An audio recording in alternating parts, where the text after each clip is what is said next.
So there I was, Jake Martinez, standing in the doorway of what had to be the most pretentious classroom in the known galaxy. The Xantharian Academy for Advanced Xenobiology looked exactly like what you'd expect from a bunch of aliens who thought they had everything figured out. Crystalline walls that hummed with some kind of energy I couldn't pronounce, floating desks arranged in perfect geometric patterns, and students who looked like they'd stepped out of a fever dream after eating too much expired cheese. The professor, a tall, spindly creature with 4 arms and skin that shifted between purple and green depending on his mood, was mid-lecture when I walked in. Professor Vextel, according to my schedule, though I was pretty sure that wasn't his real name. Probably something with 17 syllables and a sound that could shatter glass. "Ah," he said, his voice carrying that particular tone that screamed, "I have 3 PhDs and you probably eat dirt for fun. Our human exchange student has arrived. Class, observe the specimen." Specimen. Great. Nothing like being called a lab rat on your first day. The other students turned to stare at me with the kind of intense focus usually reserved for watching a train wreck in slow motion. There was Crix, a blue-skinned know-it-all with tentacles where hair should be, frantically taking notes on a device that looked like it belonged in a space opera. Blomp, who resembled a nervous potato with eyes, was practically vibrating with excitement. And then there was Zara, a sleek cat-like alien who gave me the kind of look that suggested she was already planning my funeral. As I was explaining, Professor Vextel continued, clearly annoyed by my interruption. Human dietary consumption patterns represent one of the most primitive ritualistic behaviors in the galaxy. Their feeding habits are chaotic, unsophisticated, and driven purely by base survival instincts. I dropped my backpack on the nearest floating desk, which immediately began scanning it with little blue lights. The whole thing felt like being in a really expensive airport security line, except the TSA agents had evolved from squid. "Take your seat, human Jake," the professor said, gesturing to what I assumed was a chair, though it looked more like modern art having an identity crisis. "We were just discussing how your species approaches nutritional intake. Quite fascinating from an anthropological perspective really. So wonderfully predictable." Oh, this was going to be fun. I could already tell that Professor Vextel was the kind of academic who'd studied humans the way other people studied bacteria samples. Lots of theories, zero practical experience, and absolutely convinced he knew everything there was to know about how we worked. I settled into the chair thing, which molded itself to my body in a way that was either incredibly advanced or deeply disturbing. The other students were still staring at me like I might suddenly start juggling fire or speaking in tongues. "Now then," Professor Vextel said, his skin shifting to a more confident shade of green, "perhaps our human friend can demonstrate some of these primitive feeding behaviors for the class. It would be quite educational." The way he said educational made it sound like he was planning to dissect me afterward for science. I glanced at the clock on the wall, which displayed time in what looked like alien hieroglyphics having a seizure. Based on my internal clock and the fact that I'd skipped the Academy's breakfast offerings, which appeared to be some kind of glowing purple paste, it was definitely time for actual food. "Sure, Professor," I said, reaching into my backpack. I was just about to have breakfast anyway. The collective intake of breath from the class was audible. You'd think I just announced I was about to perform surgery with a spoon.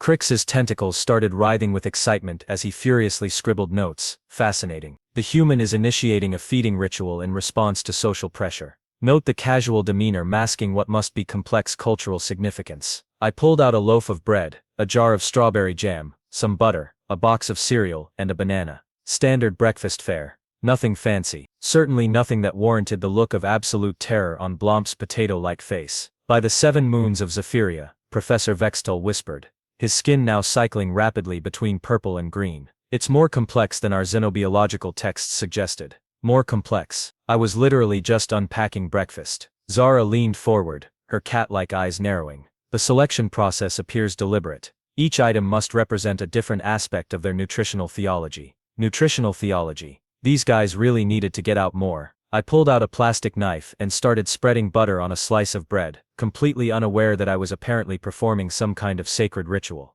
The way these aliens were staring at me, you'd think butter was a controlled substance. "The human is now engaging in what appears to be a preparation phase," Crix announced to the class like he was narrating a nature documentary. "Notice how it uses the primitive tool to distribute the yellow substrate across the fibrous base material." Substrate, it was butter. On bread. I'd been doing this since I was 5. Blomp was practically hyperventilating. "But why does it spread the yellow substance in that particular pattern? There must be symbolic meaning. Is it a map? A prayer? A declaration of territorial dominance?" "It's just butter," I said, taking a bite of my toast. The entire class fell silent. Professor Vextel's skin went completely white, which I was pretty sure wasn't a good sign. "Just butter."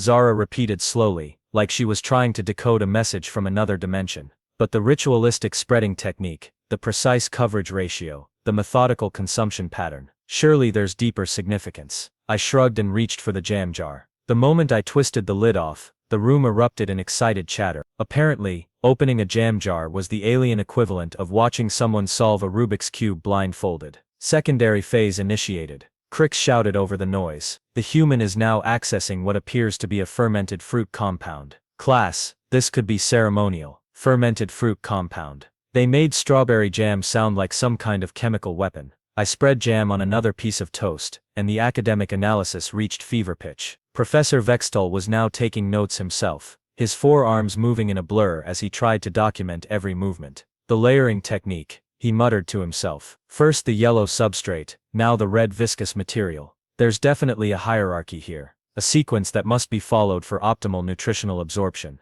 I was starting to feel like a lab rat that had accidentally learned to play chess. These aliens were reading way too much into what was basically me making a sandwich. Things went completely off the rails when I poured cereal into a bowl. You'd have thought I was performing an ancient summoning ritual based on the collective gasp that echoed through the classroom. It's compartmentalizing the feeding process. Blomp squeaked, his potato body trembling with what I could only assume was academic excitement. The circular vessel represents the cosmic cycle of consumption. I added milk to the cereal, and Professor Vextol actually stumbled backward. His skin was now flashing between colors so rapidly it looked like a broken disco ball. The white liquid, he stammered. It's introducing a completely separate biological compound into the mixture. Class, we may be witnessing a chemical reaction of unprecedented complexity. It was Cheerios and milk. I'd eaten this combination roughly 3,000 times in my life, and never once had it caused a chemical reaction more complex than making me less hungry. Crix was scribbling notes so frantically his tentacles were starting to smoke. The pouring technique follows precise ratios. The human maintains exact proportions between the solid particulates and the liquid medium. This suggests mathematical understanding far beyond our initial assessments. I stirred the cereal with a spoon, and that apparently broke what was left of their collective minds. Agitation phase, Zara announced, leaping to her feet. The human is now mechanically disturbing the mixture using a metallic implement. In Felixian culture, stirring is reserved for sacred ceremonies involving the appeasement of kitchen spirits. Among my people, added a slug-like student I hadn't noticed before, circular stirring motions are used to ward off digestive demons. The human must be performing some kind of protective blessing. I took a spoonful of cereal and ate it. Normal stuff, Tuesday morning behavior. But the way these aliens reacted, you'd think I'd just discovered fire. Professor Vextol was now pacing back and forth, his forearms gesticulating wildly. The consumption pattern is too sophisticated for primitive behavior. Notice how the human uses the tool to transport small portions rather than consuming the entire mixture at once. This suggests advanced planning capabilities and portion control awareness. Blomp added helpfully. It could be a ritual designed to extend the spiritual experience of nutritional absorption. Each spoonful might represent a different prayer or meditation. I peeled the banana, and the room went dead silent. Then Crix slowly raised one tentacle. Professor, he said in a voice that suggested he was about to announce the discovery of alien life, the human is now engaging with what appears to be a naturally occurring food source that requires manual preparation. The removal of the outer protective layer, Professor Vextol whispered, his eyes wide with what I was pretty sure was fear. It's demonstrating tool-free processing capabilities. Class, this contradicts everything we know about human technological dependence. I bit into the banana, standard banana eating procedure, nothing revolutionary, but based on the aliens' reactions, I might as well have just performed surgery with my bare hands. The direct consumption method, Zara exclaimed. No tools, no preparation, no mixing with other compounds. This suggests the human possesses multiple feeding strategies depending on the nutritional target. A crystalline student in the back row started making what sounded like religious chanting noises. Among the silicate collective, consuming food in its natural state is considered the highest form of spiritual enlightenment.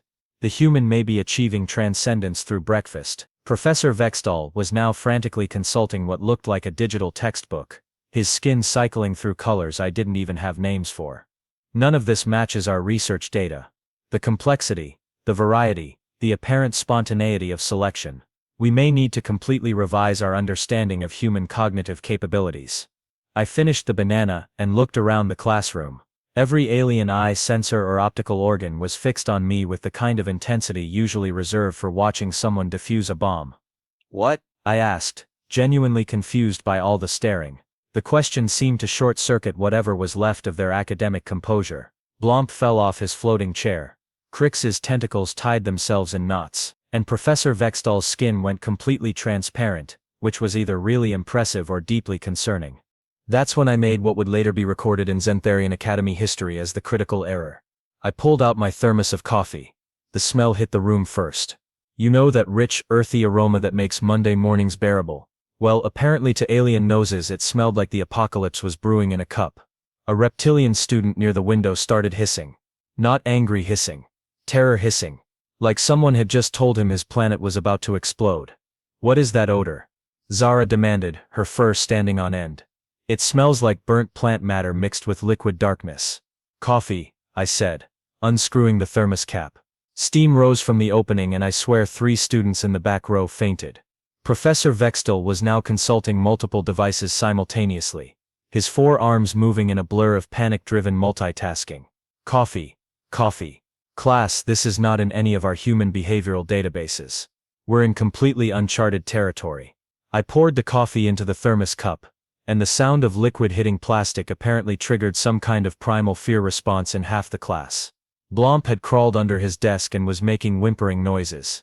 "The human is preparing to consume a heated liquid of unknown composition," Crix announced, though his voice had gone up about 3 octaves. "The thermal properties suggest a temperature that would be lethal to most known life forms."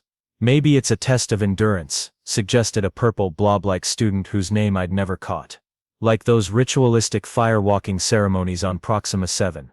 I took a sip. Normal coffee. Little bitter, but that's what you get from Academy vending machines. The aliens, however, reacted like I'd just chugged molten lava while juggling chainsaws.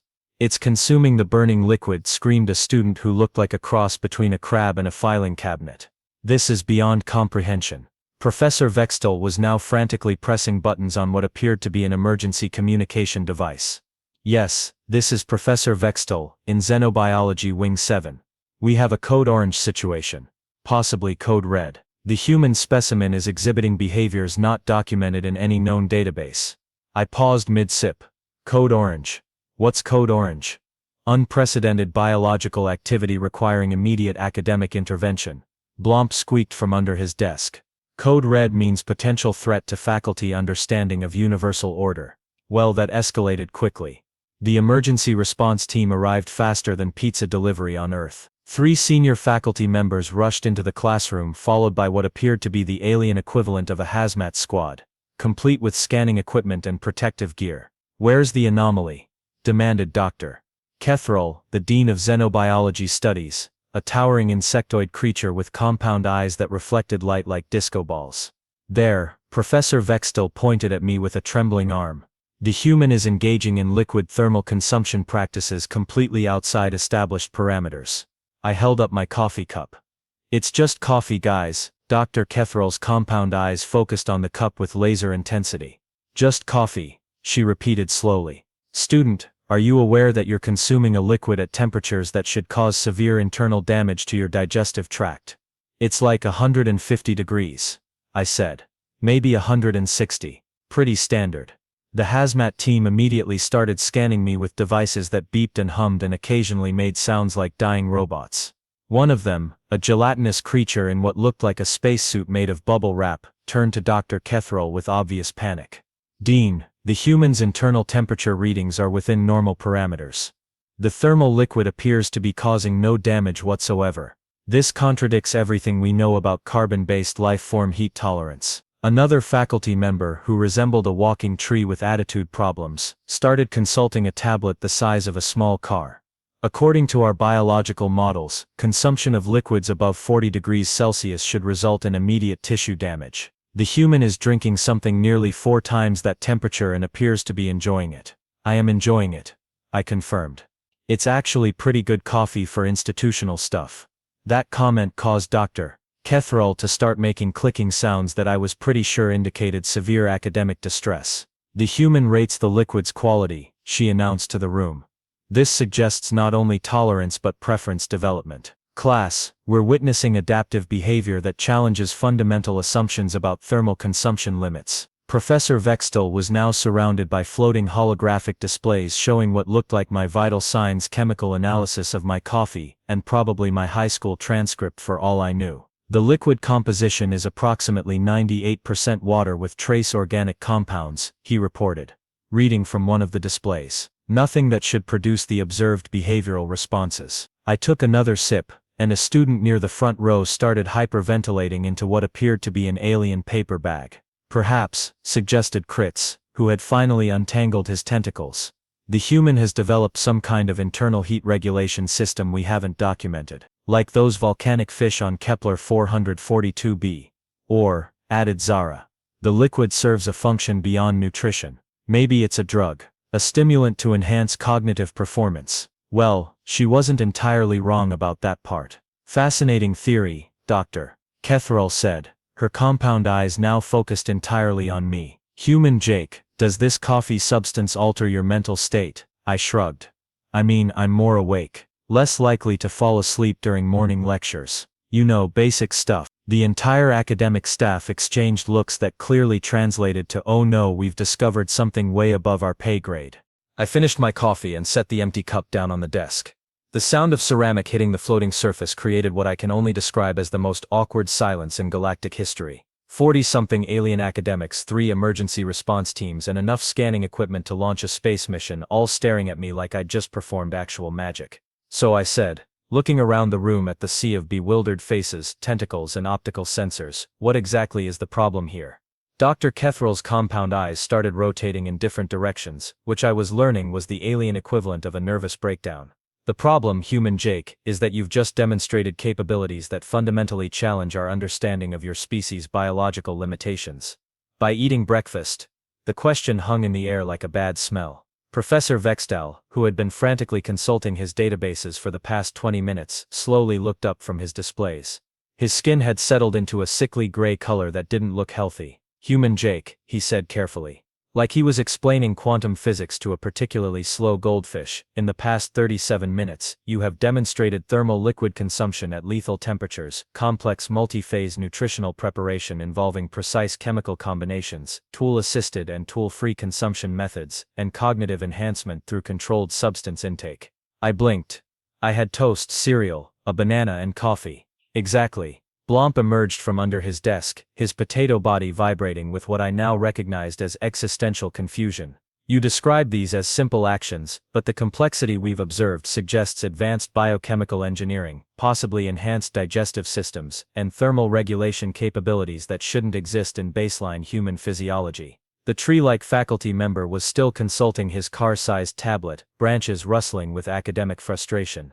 Our xenobiology databases contain detailed analyses of human dietary behavior based on centuries of observation. None of it matches what we've witnessed today. Wait, I said, a horrible thought occurring to me. What exactly do your databases say about how humans eat? Dr. Kethrel gestured to one of the holographic displays, which immediately showed what appeared to be a nature documentary. The narrator's voice was pompous enough to make Professor Vextel sound humble.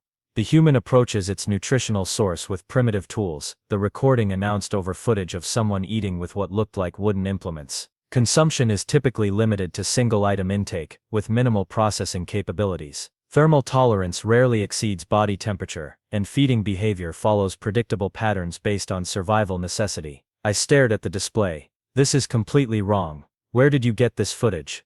The Galactic Xenobiology Institute, Professor Vextel said proudly. The most comprehensive database of sentient species behavioral patterns in known space. Well, your database sucks, I said. This looks like someone filmed a historical reenactment from the Renaissance fair. The room went dead silent again. You could have cut the tension with a butter knife, which based on their earlier reactions, they would have probably classified as an advanced engineering tool. Crix raised a tentacle tentatively. Are you suggesting our scientific understanding of human behavior is inaccurate? I'm suggesting your scientific understanding of human behavior is completely ridiculous, I said. We've had coffee for like 600 years. We've been eating cereal since the 1800s. This isn't advanced biochemical engineering. This is Tuesday morning. Dr. Kethrel's clicking sounds intensified to the point where she sounded like a broken printer. But the thermal consumption, the complex preparation methods, the multi-item nutritional combinations. It's breakfast, I interrupted. Basic, everyday boring breakfast. Every human on Earth has probably done exactly what I just did at least 1,000 times. The implications of this statement hit the room like a meteor. Professor Vextal's skin went completely white again. Blomp fell off his chair. Again, the hazmat team started backing toward the door like they'd just realized they were standing next to a nuclear reactor. Every human, Dr. Kethrel whispered.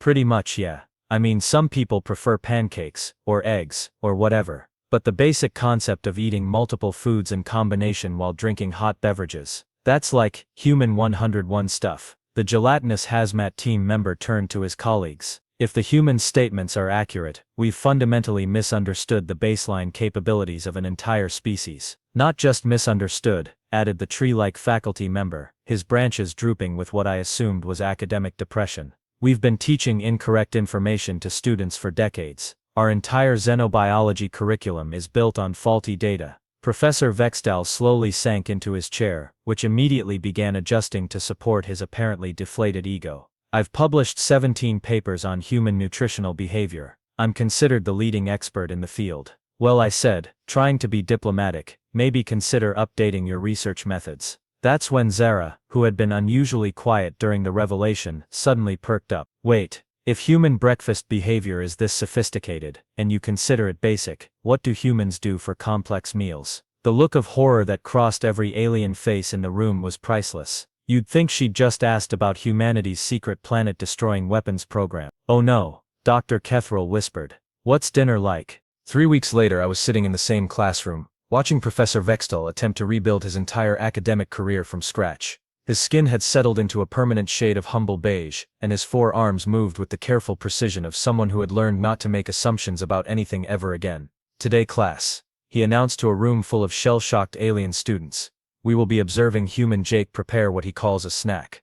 The terror in his voice was palpable. The academy had completely overhauled their human studies program after what the administration was now calling the breakfast incident. They'd brought in emergency consultants from across the galaxy, established new research protocols, and installed what appeared to be enough monitoring equipment to track a small moon, all because I'd eaten toast and drank coffee. Crix had switched his major to comparative uncertainty studies, which was apparently a new field they'd invented specifically to deal with the psychological trauma of realizing everything you thought you knew was wrong. His tentacles still twitched whenever someone mentioned butter. Blomp had developed what the academy counselors called academic anxiety syndrome, and now required emotional support from a small fluffy creature that looked like a cross between a hamster and a cloud. The creature made soothing humming noises whenever Blomp started hyperventilating, which was roughly every 15 minutes. Zara had taken the revelation better than most, probably because cats are naturally suspicious of everything anyway. She'd appointed herself the official human behavior reality check for the class, which mostly involved her saying things like, "Are you sure that's not just Jake being normal?" Whenever someone proposed a new theory, Dr. Kethrel had been promoted to Dean of Revised Xenobiology Studies and spent most of her time issuing formal apologies to other academic institutions across the galaxy. Apparently the Xantharian Academy's faulty human research had been the gold standard for decades, and correcting centuries of misinformation was turning out to be a full-time job. But the real changes were in the classroom itself. They'd installed what they called assumption prevention protocols, which basically meant that before any student could propose a theory about human behavior, they had to check with me first. Human Jake, Professor Vextal said carefully. Before we begin today's observation, could you please confirm that the food items you've brought are within normal human consumption parameters? I looked down at my bag, which contained a peanut butter and jelly sandwich, some chips, and a can of soda. Yeah, this is pretty standard stuff. The collective sigh of relief from the class was audible. Excellent, Professor Vextal said, making notes on a tablet. Now class, remember our new research methodology. We observe without interpretation, document without assumption, and always verify our conclusions with the primary source. It was like watching a nature documentary where the narrator had developed severe trust issues. I pulled out my sandwich, and the class watched with the kind of focused attention usually reserved for defusing bombs. But this time, instead of wild speculation, they waited for me to explain what I was doing. So this is a peanut butter and jelly sandwich, I said, unwrapping it. Pretty basic lunch food. Peanut butter is ground up peanuts mixed with oil and salt. Jelly is fruit preserves. Bread is, well, bread. Crix raised a tentacle tentatively. And the purpose of combining these elements is, it tastes good and it's easy to make. The simplicity of the answer no longer sent them into academic spirals. They'd learned to accept that sometimes human behavior was exactly as straightforward as it appeared. Fascinating, Professor Vextel noted. The human prioritizes flavor compatibility and preparation efficiency. This suggests practical decision-making rather than ritualistic behavior. I took a bite of the sandwich. Pretty much, yeah. The Academy had also started a new exchange program, bringing in humans from Earth to help correct their research. Apparently my breakfast demonstration had convinced them that they needed to study humans in their natural habitat rather than relying on outdated observational data. My roommate Dave from Michigan had caused almost as much chaos as I had when he demonstrated something called making a smoothie. The sight of him throwing fruit, yogurt and ice into a blender and then drinking the results had required intervention from the Academy's crisis management team. The human Dave has created a liquid meal by mechanically destroying solid food items, the incident report had read. This suggests tool-assisted molecular reconfiguration capabilities, previously unknown to science. Dave had just laughed and offered to make them smoothies too. Half the faculty had declined on the grounds that they weren't ready for that level of nutritional complexity. As I finished my sandwich and opened my can of soda, I realized something funny. The aliens had been so focused on understanding human behavior that they'd forgotten to actually ask humans about it. All their research, all their theories, all their academic papers had been based on watching us from a distance and making assumptions. The hiss of the soda can opening caused a brief moment of tension, but the class had learned to wait for my explanation before panicking. Carbonated beverage, I announced. Sugar, water, artificial flavoring and carbon dioxide gas for the bubbles. And the bubbles serve what function? Blomp asked, his support creature humming gently on his shoulder. They make it fizzy. It's fun. Fun. That was a concept that hadn't appeared in any of their human behavioral models either. Professor Vextel made a note on his tablet. Human behavior incorporates elements of enjoyment beyond basic survival requirements. This explains numerous previously inexplicable actions. I raised my hand. Professor, can I ask you something? His skin immediately shifted to nervous purple. 3 weeks of having his worldview demolished had left him with a healthy respect for human questions. Of course, human Jake. Why didn't anyone just ask a human about this stuff before? Like we're not exactly secretive about eating breakfast. The question hung in the air like the smell of burned coffee. Professor Vextel's skin cycled through several colors before settling on embarrassed orange. We assumed our observational methods were sufficient, he admitted. It never occurred to us that direct communication might yield more accurate data than long-range behavioral analysis. So you've been studying humans for centuries without actually talking to any of us. In our defense, Dr. Ketherl said, appearing in the doorway with her usual impeccable timing. Your species was classified as primitive based on our initial data. We didn't consider you capable of sophisticated self-analysis. I finished my soda and looked around the room at 40-something alien academics who had just spent 3 weeks having their entire understanding of intelligence and sophistication turned upside down by a guy eating cereal. Well, I said, maybe next time start with a conversation instead of a research paper. The Academy had already announced plans to revise their classification system for primitive species. Apparently, my breakfast had triggered a galaxy-wide re-evaluation of which civilizations were actually advanced, and which ones just thought they were. As for me, I'd become something of a celebrity. The human who revolutionized xenobiology with toast and coffee. Students from across the galaxy were requesting transfers to the Academy just to observe normal human behavior. I'd been offered book deals, speaking engagements, and my own research grant to study human everyday activities and their implications for galactic understanding. All because I'd eaten breakfast. And the best part, the Academy cafeteria had finally gotten a decent coffee machine.